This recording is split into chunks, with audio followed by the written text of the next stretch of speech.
Donc, l'enregistrement a débuté. Bonjour et bienvenue à tout le monde. Et puis, juste un instant. Voilà. Donc, bienvenue. J'espère que vous allez bien et que vous êtes en forme pour cet atelier. C'est vraiment un plaisir de pouvoir vous partager certains conseils, certains trucs pour vous appuyer dans cette période un peu difficile, peut-être pour certains, certaines, ou même pour tout le monde. Je vais partager tout de suite mon écran. On a une petite présentation à vous proposer. Et puis, voilà, on commence dès le début. Donc, vous êtes aujourd'hui à cet atelier général de préparation aux examens du barreau qui est proposé par le programme de pratique de droit. Et cette année, on a le plaisir de collaborer aussi avec le comité des jeunes juristes de l'Association des juristes d'expression française de l'Ontario. Si vous ne connaissez pas, allez sur Google, cherchez AGFO et devenez membre. C'est gratuit pour vous comme étudiant ou comme candidat et candidate à l'accès à la profession. Donc, aujourd'hui, le programme est de 2 heures. On va parler, en premier, on va faire une présentation générale de quels sont ces examens-là. Vous avez peut-être déjà eu l'occasion de lire les instructions, mais on va regarder un peu plus certaines caractéristiques à considérer, les idées préconçues qu'on a et puis les principales difficultés qu'on rencontre. Donc, c'est pas la première fois qu'on offre cet atelier. Et puis, au fil des ans, on a développé beaucoup d'expériences et beaucoup de conseils pratiques pour éviter ces difficultés, mais de maximiser votre succès à ces examens-là. On va vous proposer aussi certaines idées pour bâtir votre boîte à outils pour votre préparation et votre réussite. Et on aura un panel riche aujourd'hui, donc cet avant-midi, qui va vous parler plus spécifiquement des examens en français avec leurs défis. Et donc, quelques exemples puis astuces pratiques pour cela. Et à la fin, on va vous proposer quelques questions pratiques d'ordre général, juste pour vous mettre un peu dans le bain des examens. Et puis, on va vous inviter aussi à des ateliers gratuits au mois de mai pour la préparation en français. Donc, sans plus tarder, allons-y.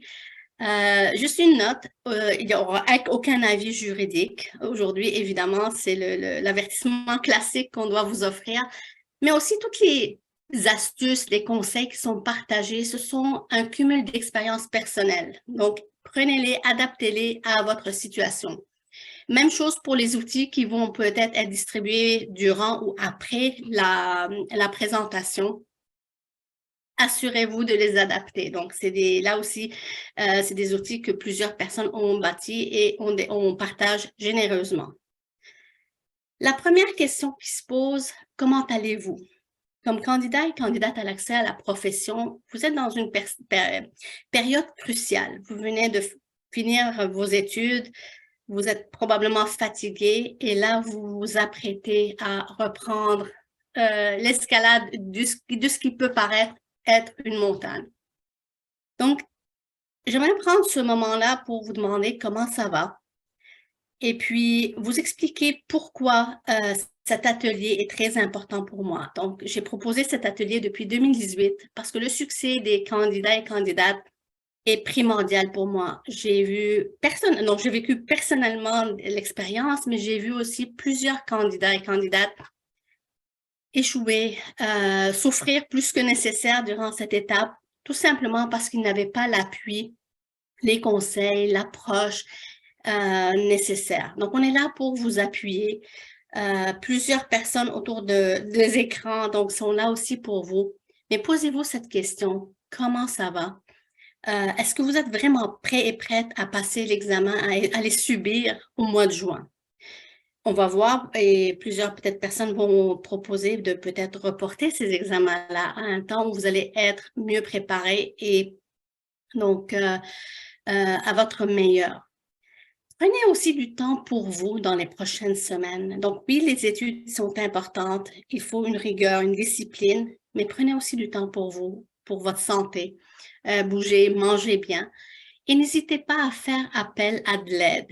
Okay? Donc, donc aujourd'hui, il y a plusieurs personnes qui vont peut-être vous proposer leur aide, de peut-être faire des groupes d'études, d'index ou peu importe.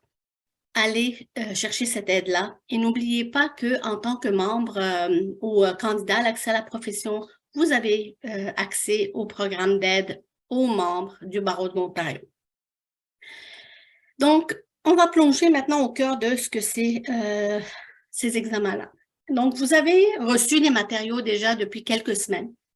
Et on a fait exprès d'attendre après la fin des examens de l'école de droit pour vous parler donc de cette préparation-là. Vous savez à ce stade-ci que la préparation est autodidacte. Donc, même si vous pouvez collaborer avec des personnes pour votre préparation, en bout de ligne, cette préparation est la vôtre. C'est votre expérience et c'est à vous d'apprendre de façon optimale pour vous. Les examens sont à livre ouvert.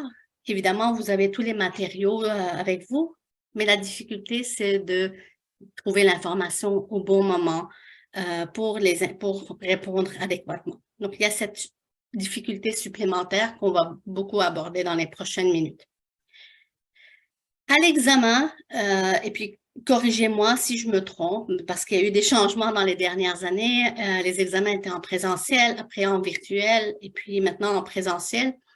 Mais normalement, à la fin de l'examen, le barreau reprend tout ce que vous avez emmené avec vous. Donc, assurez-vous de ne pas amener des documents que vous ne voulez pas abandonner. Parce que tous les papiers, même vos matériaux d'études, vont être collectionnés et jetés après par le barreau. C'est pour ça que, en règle générale, on vous recommande de peut-être numériser vos documents, surtout que vous avez annoté, surligné dans les prochaines semaines. Donc, juste un truc, comme ça, vous les avez en référence, mais si par malheur, vous êtes obligé de reprendre votre examen, mais vous avez déjà cette étape-là de tête.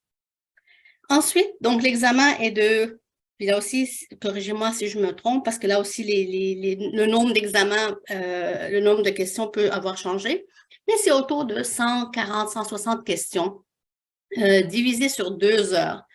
Et ces 2 heures-là, donc en 2 parties de 2 heures, pardon, et puis entre ces 2 heures-là, il y a donc une pause. Donc, en gros, vous êtes là pour minimum 4 heures, mais évidemment, avant, après, il faut se préparer mentalement pour passer une journée complète au site d'examen. Ce qui est aussi important pour vous à considérer maintenant, c'est de vérifier les dates importantes. Si vous choisissez de reporter votre examen sans frais ou avec des frais plus minimaux, vérifiez les dates sur le site du barreau. Si vous voulez demander des accommodements, là aussi, il y a des dates assez tôt, donc il faut se prendre d'avance. Puis juste une note par rapport aux accommodements, c'est peut-être votre clé de succès.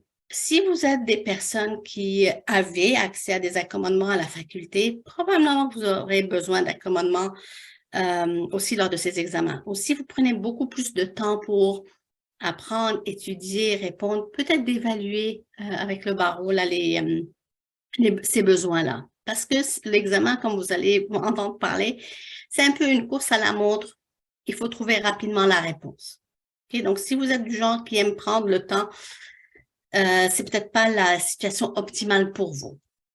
Donc, assurez-vous de bien lire le protocole, les règles des examens pour éviter des problèmes. Donc, d'apporter des choses que vous n'êtes pas censé apporter, ne serait-ce que des fois, on arrive avec une veste, avec un capuchon, mais c'est interdit. Même un bocal pour, par exemple, votre collation, si c'est pas transparent, c'est pas tout le matériel rentre dans un sac Ziploc, vous allez avoir des problèmes, vous devez attendre en ligne pour aller les déposer au vestiaire. Donc, vous ne voulez pas ces choses agaçantes de vous retarder. Puis à partir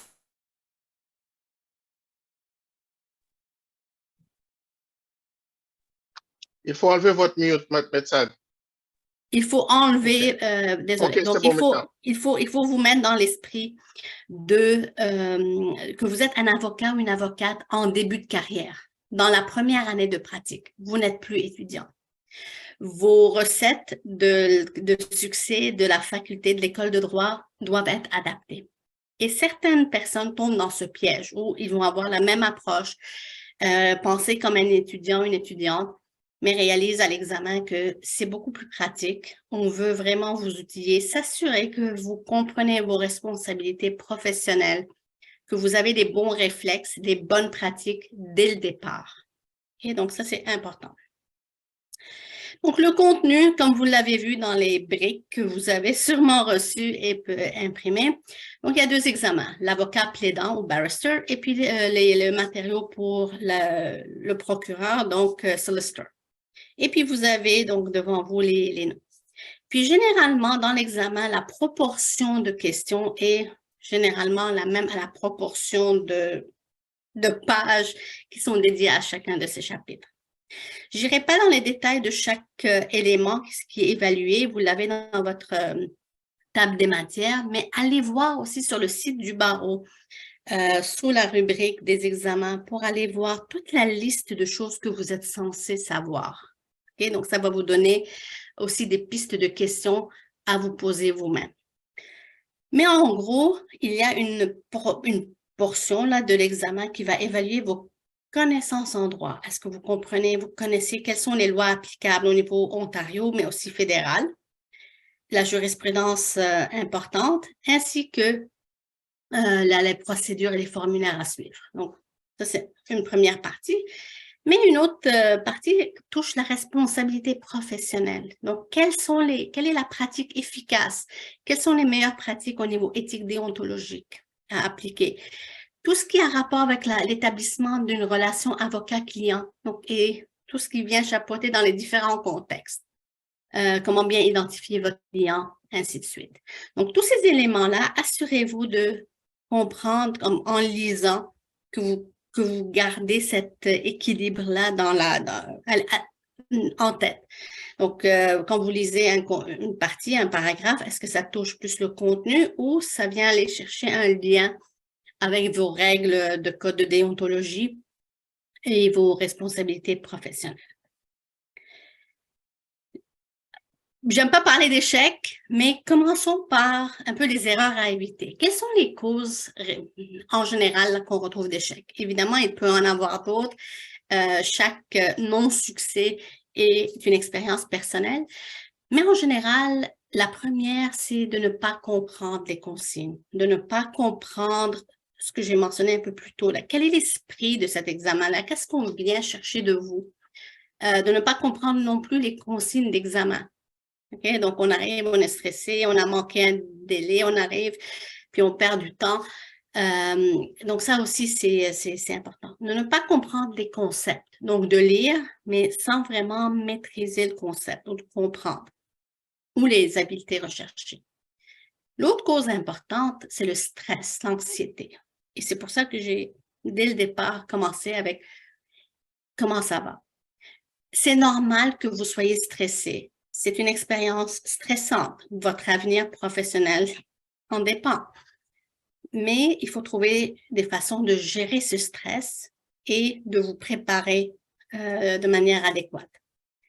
Et l'autre élément important, c'est cette préparation sur laquelle on va beaucoup insister.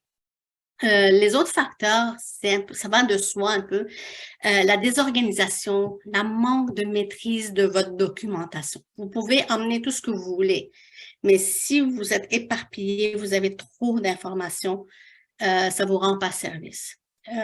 Personnellement, je pense que le moins qu'on a, le mieux c'est dans l'examen où on a tout ce dont on a besoin pour trouver l'information, mais le moins d'éparpillement possible. Et finalement, le classique, une mauvaise gestion de temps avant et pendant l'examen. Et on va en parler dans les prochaines minutes. Certaines idées préconçues que vous avez certainement entendues, que vous avez peut-être déjà actuellement. Et puis, j'aimerais nuancer cela. Puis, je suis certaine que nos panélistes, dans les prochaines minutes, vont aussi aborder ces éléments-là. On était excellents à l'école de droit, tout allait bien, on n'a aucun problème. Vous êtes brillants, vous avez tous le potentiel d'exceller, mais il faut adapter votre recette. Comme j'ai mentionné, pensez comme des avocats et non pas comme des étudiants. La pratique versus l'aspect plus théorique. Ce sont des examens c'est des choix multiples. Ce ne sont pas des justifier votre choix. Okay? Donc, faites attention à ça. La fameuse question, il faut avoir des index. Là aussi, ça dépend. Certains ne jurent que par ces index Donc, une liste de mots-clés avec la page où se trouvent ces mots-clés-là ou ces notions-là. Mais à mon humble avis, un index est inutile si vous ne comprenez pas la matière. Prenons tout simplement le mot motion. Si vous ne comprenez pas les types de motions, dans quel contexte on a quel type de motion, vous pouvez chercher une motion dans vos index et fouiller pendant plusieurs pages sur les motions et ne pas trouver vraiment exactement ce que vous recherchez. L'autre chose, puis ça serait un avertissement, assurez-vous d'avoir testé vos index avant l'examen. OK? Donc, la façon de les noter, d'inscrire le numéro de page peut être différent selon les groupes d'études. Okay? Assurez-vous que vous connaissez, vous comprenez ces méthodologies-là. L'autre question qu'on entend ou une idée, c'est qu'il faut absolument réussir l'examen avant le stage ou le PPD. C'est recommandé. Au PPD, on le recommande, c'est juste pour l'avoir enlevé un souci de moins.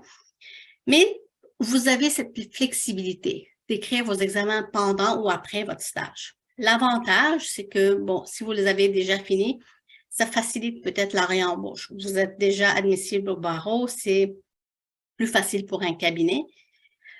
Mais d'un autre côté, pensez à apprécier votre expérience de stage. Plusieurs personnes vont stresser tellement puis se mettre tellement d'énergie sur l'examen qu'ils vont passer à côté de plein d'occasions d'apprentissage dans leur stage et de réseautage. Donc, portez attention à cela. Une autre idée qu'on entend, c'est qu'il est ou qu'il n'est pas nécessaire d'étudier plus qu'1 mois. Donc, vous avez environ 1 mois jusqu'à présent, donc 5-6 semaines maximum. Certains disent, 3 semaines, 1 mois, puis c'est suffisant. C'est une aventure personnelle et vous pouvez entendre beaucoup de choses, relativiser et penser de votre point de vue. Écoutez-vous et considérez vos défis. Si vous avez des familles, vous avez un travail et vous faites votre examen du barreau, ce n'est pas comme une personne qui est seule et qui a juste ça à faire dans les 6 prochaines semaines. Okay? Donc, les réalités sont absolument différentes. Inspirez-vous des autres, de leurs astuces, comme vous allez entendre tantôt dans le panel, mais adaptez-les. Ça, c'est très important. C'est votre préparation, c'est votre expérience. Un autre classique, il faut lire 50, 100 pages par jour. Vous avez vos matériaux, 2000 pages divisées sur le nombre de jours que vous avez, puis ça marche. Si vous écrivez au mois de novembre, il n'y a pas de souci, vous avez quand même presque 6 mois là pour vous préparer. Si vous écrivez au mois de juin, ça va faire la différence entre courir un marathon, donc y aller à votre rythme, ou peut-être faire un sprint avec lequel vous êtes à l'aise. Combien de temps avez-vous à consacrer aux examens? Est-ce que vous avez le temps d'absorber puis de bien comprendre 50 à 100 pages par jour? Puis est-ce que vous avez d'autres responsabilités? Si vous avez une famille ou d'autres types de responsabilités, vous n'aurez peut-être pas le temps de comprendre ce que vous êtes en train de lire à un rythme de 50 à 100 pages par jour. Qu'il faut maîtriser toutes les notions que vous lisez. Okay? Là aussi, c'est très important de lire au moins vos matériaux une fois. Le barreau en recommande 3. Moi, je vous recommande au minimum 2. Mais, donc, la première lecture pour comprendre un peu de quoi il s'agit. La deuxième pour vraiment identifier les éléments clés, peut-être préparer des résumés ou vraiment intégrer cette matière-là. Mais assurez-vous de bien lire. Bon, certaines personnes, puis on va peut-être en entendre parler tantôt, vont faire un choix stratégique de ne pas approfondir certaines notions. Le classique, c'est par exemple les chapitres sur les impôts dans l'examen procureur. Certaines autres personnes vont faire ces choix-là où ils vont juste survoler la matière plutôt que investir du temps pour tout maîtriser. Mais ce qu'il faut retenir, c'est qu'il faut vous attendre à lire les matériaux au moins 2 fois, pour bien les maîtriser. Un autre classique, c'est qu'il faut payer des cours privés. Il y en a plein qui sont disponibles en anglais. En français, le PPD vous en offre gratuitement. Donc, au mois de mai, il y aura les dates qui vont être partagées. On le paye. Pour nous, c'est important pour nos candidats, puis on ouvre aussi la porte aux autres candidats francophones qui veulent se donner cette chance. Mais là aussi, ça dépend de vous, ça dépend de votre budget. En général, il n'y a aucun cours qui est parfait, mais c'est des cours qui peuvent vous aider à vous structurer un peu, mais ils ne vont jamais aborder la totalité de la matière. Donc, ça, c'est vraiment important à noter. Une autre idée ou une autre chose qu'on entend, c'est qu'il faut acheter des examens pratiques. Ce qu'il faut retenir, c'est que le barreau ne préconise aucun fournisseur privé parce qu'il n'y a aucun examen pratique partagé par le barreau. Plusieurs compagnies en offrent en anglais. Le PPD essaie de créer, donc au fil des ans, donc les candidats ont proposé des questions, puis c'est ce qu'on partage avec nos candidats. Mais on est d'accord que la pratique est cruciale. Même si vous écrivez en français, puis vous avez accès à vous acheter des examens pratiques, c'est important. C'est ça qui va vous permettre de fouiller dans vos matériaux, de les maîtriser, de trouver vos points forts, vos points faibles. Ce qu'il faut comprendre aussi, par contre, pour les examens, c'est qu'il n'y a aucun examen parfait. Il n'y a aucun examen qui va être à 100% comme ceux du barreau. Mais l'avantage d'avoir préparé, c'est que, ça vous permet de dire, il y a peut-être cette notion que je suis complètement passée à côté, ou ça me prend peut-être 5 minutes à trouver ce concept dans mes notes, peut-être qu'il faut que je m'organise différemment. Ça, c'est la force de ces examens pratiques et on vous les recommande fortement. Le fameux examen en français, soit on va écrire en anglais, c'est impossible de réussir en français du premier coup. On a un panel qui va qui va essayer de vous convaincre de la différence. Mais je pense qu'avec une bonne préparation, c'est réaliste et le PPD est là pour vous appuyer, donc en collaboration avec notre panel tantôt. Donc maintenant, on va passer, puis désolé si j'avance vite, je sais que le rythme est rapide, mais parce qu'on a beaucoup de contenu, puis la présentation est enregistrée, donc vous pourriez y avoir accès après et donc visionner peut-être les parties que vous aimeriez peut-être voir. Donc, les principales difficultés.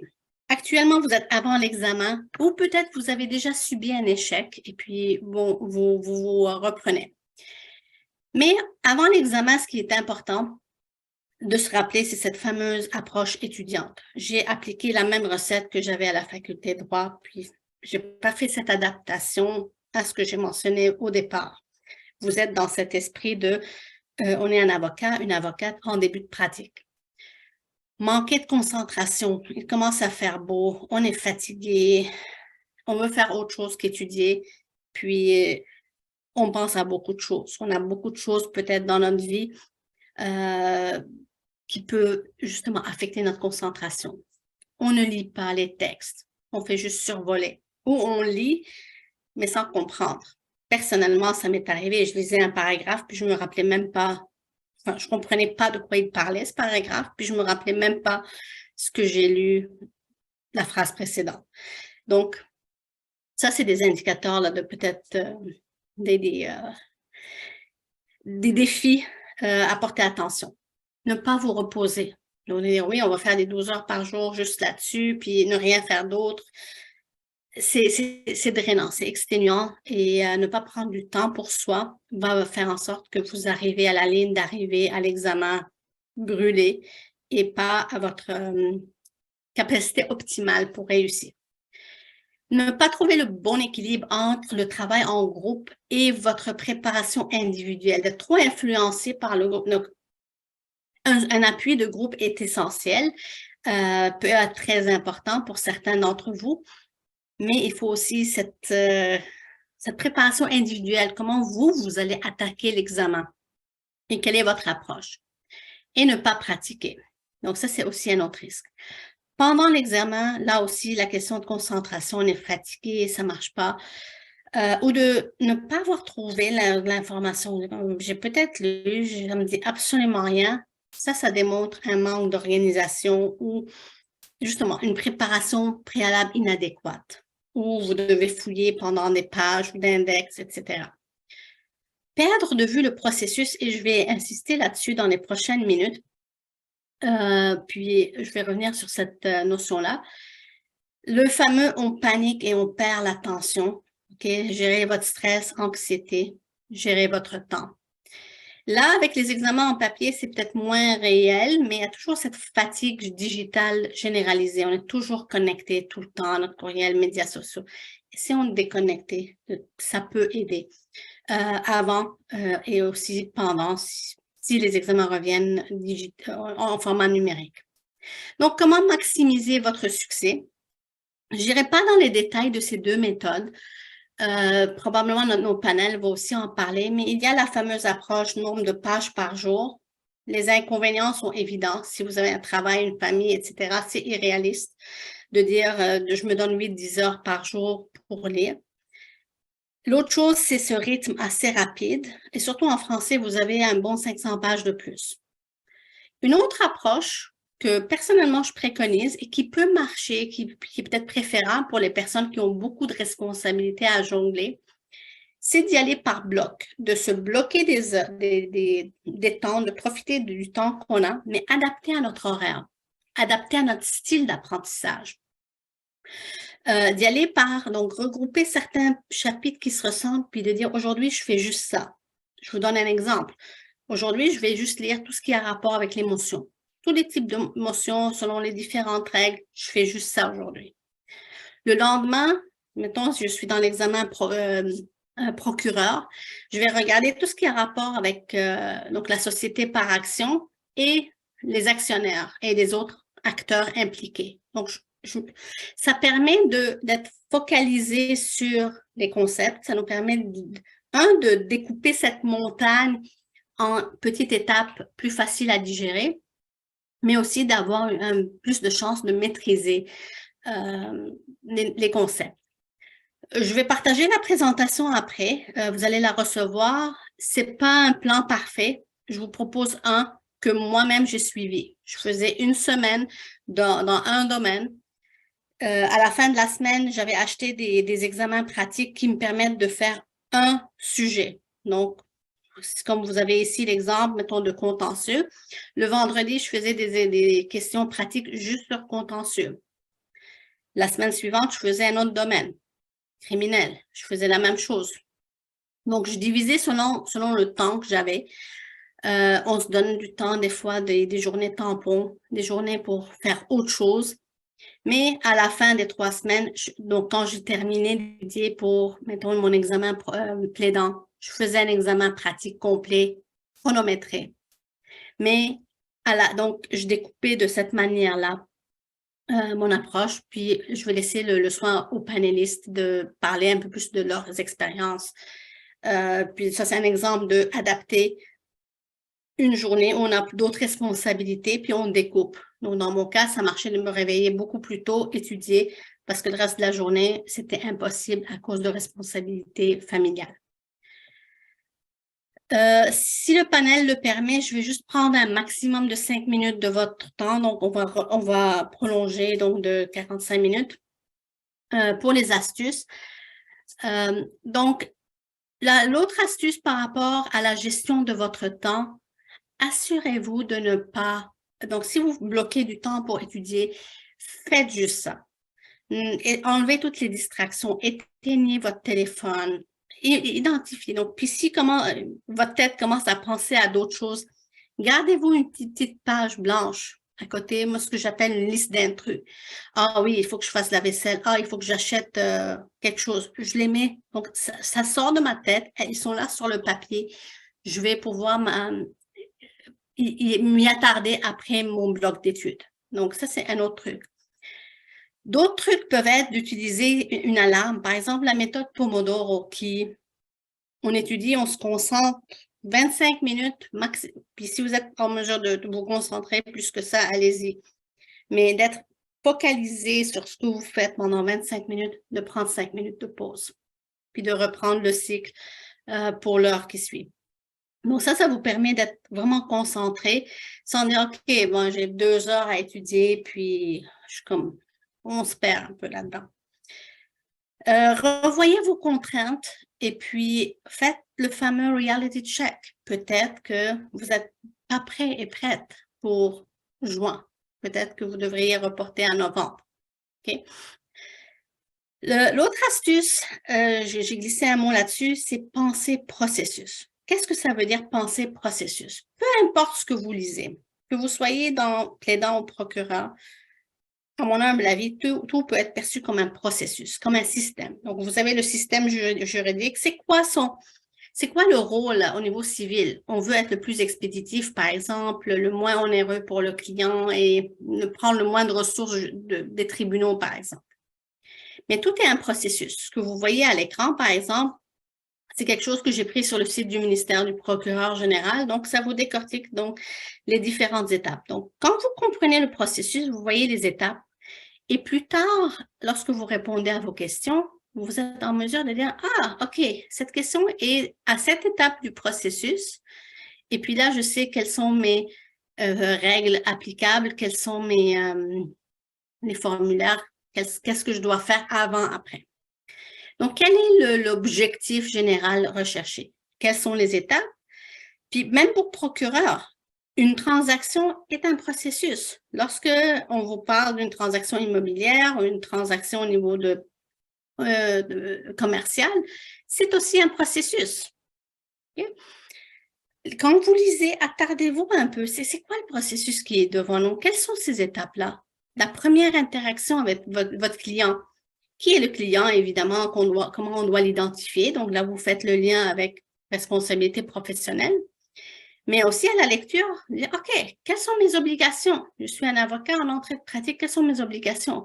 Quels sont les documents? Quelles sont les recherches que je dois faire? Donc, première interaction. Le langage, attardez-vous sur le langage qui est utilisé. Doit, peut, en premier, après. Et puis, par la suite, les différentes étapes. Est-ce que c'est une question de capacité? Quelles sont les autorisations?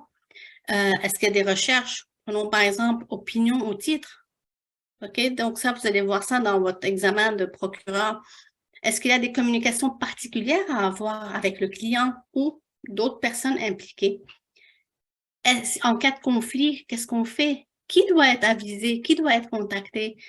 Quand est-ce qu'on doit contacter l'AWPRO? Quand est-ce qu'on doit contacter le client ou le barreau? Donc ça, c'est le genre de questions que vous allez en avoir plein. Puis de l'approche par processus, comprendre, avoir cet esprit-là lors de votre lecture, lors de votre préparation, va vous aider. Une autre astuce, préparez-vous des questions. Donc, sur cette diapositive, vous avez une liste, évidemment, non exhaustive, de questions que vous pouvez vous poser. Ah, qui est mon client ici? Donc, c'est des questions que vous pourriez vous poser, puis pour bâtir vous préparer et bâtir vos outils pour répondre adéquatement aux questions. Plusieurs façons de faire pour répondre aux questions d'examen. Ce qu'il faut garder en tête, c'est qu'en bout de ligne, vous devez chercher la meilleure réponse. Vous allez lire les questions, il y a 4 choix, et puis vous allez dire, mais les 4 sont bonnes. Le barreau veut avoir la meilleure réponse. Ça, c'est votre ligne d'arrivée, si je peux dire, votre objectif. Ce que, humblement, je vous propose, évidemment, lire la question correctement, pas juste de façon diagonale. Trouvez la règle applicable. Ah, OK, ça, c'est une type de motion selon la règle, je sais pas, 20. OK, on est dans ce contexte. À quelle étape on est dans le processus? Okay? On peut vérifier dans nos matériaux, mais attention au temps. Si vous devez fouiller si vous devez fouiller pour plus qu'1 minute, vous êtes déjà en retard. Okay? Donc, faites attention à cet aspect-là. Le fameux langage, est-ce qu'on doit, on ne doit pas? Il y a des fois des tournures à la négative. Qu'est-ce qu'on peut, ou il est recommandé, ou qu'est-ce qu'on doit faire? Donc, faites attention à ça. Choisissez la réponse, inscrivez-la, cette réponse-là, puis revenez si vous avez le temps. Pourquoi c'est important de noter quand même la réponse? Parce que parfois, souvent, dans mon cas, je n'ai jamais réussi à avoir du temps pour revenir, mais ça, c'est une des approches que je vous recommande. Donc, ayez une approche holistique. Et pour votre boîte à outils, je vais laisser les panélistes en parler plus en détail, mais actuellement, vous avez vos textes d'études, table des matières. Certains vont développer des tables des matières détaillées. Certains vont avoir des index. L'avantage en anglais, vous n'avez qu'à les acheter. Ça en français, collaborer. Mes collègues vont partager les noms de certaines personnes qui ont déjà établi des groupes. Donc, si vous êtes intéressé à vous joindre à un groupe pour préparer les index, Comme on dit, the more the merrier. Plus vous êtes nombreux, plus vous allez pouvoir perdre moins de temps à mettre à jour vos index. C'est la triste réalité en français. Donc, on vous invite vraiment à collaborer, mais assurez-vous d'être clair sur la méthodologie pour éviter des erreurs puis de non-fiabilité de ces index. Puis, je vais parler un peu de schéma décisionnel. Moi, je crois vraiment au résumé, à des diagrammes, à des tableaux de délai. Je passais des temps à fouiller pour des délais dans mes matériaux. C'est une perte de temps. Dans les outils, vous avez certainement une liste, donc 1, 2, 3 pages avec tous les délais. Donc, vous regardez juste ces 3 pages-là au lieu de fouiller pendant des heures là, dans les délais. Donc, vous avez devant vous quelques exemples des processus que vous pouvez trouver en ligne, des exemples. Désolée, c'est en anglais, mais c'était des matériaux que moi j'avais. Des résumés. Moi, j'aime bien faire des tableaux sous forme de processus. Ça me permet de trouver rapidement des réponses. Ici, on est en criminel. Quel article? Quel juge? Donc, est-ce qu'on est juge seul ou avec jury? Tous ces éléments-là peuvent vous aider. Et puis, des références, par exemple, au chapitre. OK? Puis évidemment, ça, c'est vieux déjà de quelques années. Ça, c'est un autre exemple en commercial où on a regroupé sur une page un résumé de différents types de formes d'entreprise et les critères.